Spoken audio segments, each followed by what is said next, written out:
education is not just a question of equal opportunities. It's also a question of re-evaluation and re-education of just what it means to be a woman. Recently, ConcordiaUniversity established the Simone de Beauvoir Institute. The Institute specializes in women's studies, and it is a unique and pioneering departure in this field. Our guest this morning, Professor Maïr Verthuy, is Professor of French at Concordia, and she's also principal of the newly formed institute. Maïr, what exactly is the institute going to offer to the women of Concordia? Well, I think we're going to offer a variety of things, but in exchange we want them to offer us something.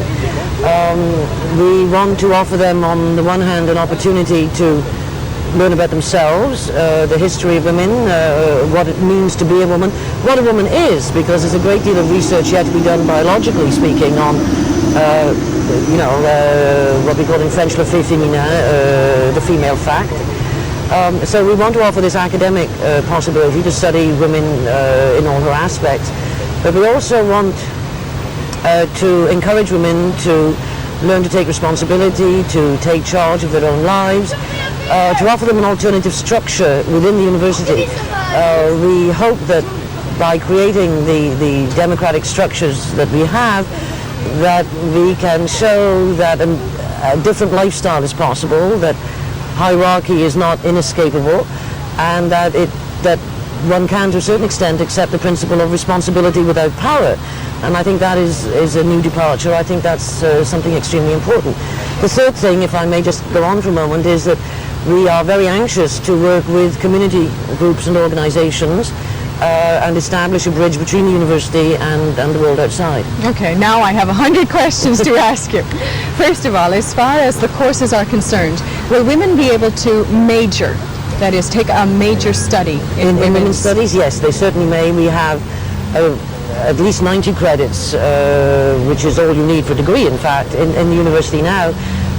We have a minor in women's studies and a major, but in the institute we do not demand that students major in women's studies. We ask them to take a small number of credits so that they can also major in an area in which they might be more interested, like history or chemistry, and so forth and so on. You may call that a process of infiltration. We would like to have as many people in as many departments as possible. What kinds of activities are you going to have so that women can take charge of their lives, as you were saying earlier? Well, the Institute itself is going to be run on extremely democratic lines. Everyone who comes into it will be a full member, so that we expect the students, the faculty, the professional and support staff to participate in all the committee work, to take part in the assemblies, to the extent to which the other commitments allow them to do that. But no decisions will be imposed from above. Everything has to come from a base up to the people responsible for organizing it within the university itself. So that's very important. The members cannot merely accept what is offered. They must decide what it is that our activities will be. So when you say to me, what are your activities going to be, I can't tell you exactly, because the membership is not yet stable, and it is not up to me to decide. It is up to the members. Who are you looking towards or looking out for in the Institute, the ages of the women that you wish to reach? We would like to reach women of all ages, because we already have a certain number of students who come fresh out of the CJEP, who are, give or take, 20, 22. We already have a certain number of older women who've not been on the labour market, or who've not been studying for some years and who wish to come back to school or wish to upgrade their qualifications. And the age range so far is from 20 to 58, but we'd be very happy to go higher than that. We're open to all. Did you encounter any skepticism in trying to establish the Institute? Yes, a fair amount of support as well, but definitely skepticism. People seem to think that we might be creating a ghetto, that women have lived locked in long enough and we shouldn't maintain this. And I think we've avoided that by not demanding that people specialize in women's studies, and by opening our doors to any men who are interested. In your own past, when you were studying at university, did you feel the need for this kind of group that would give you support? No, partly because I was naive and I thought the battle had already been won. and partly because I went to a girls' grammar school in England and a women's college at the University of London, and so women ran all of It these already places, and existed it all there seemed to a certain extent. yes, and it was only later that I realized that the battle was not even engaged. Indeed, one thinks, and then suddenly you grow up and you realize, oh no, all these things that were supposed to have been established or settled long It's a ago. shock. It certainly is.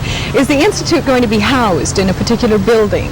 Yes, we're going to have an operation on both the Loyola campus and the Sir George Williams campus, but and I'm not sure where exactly we'll be on Loyola because we are short of space, but on Sir George Williams we have a rather pleasant house on Bishop in which there'll be a reading room and a lounge and various other facilities, and the resident tutors, because all the members of the Institute will be assigned or will choose a tutor, academic or professional, who will help them in their activities and in their studies.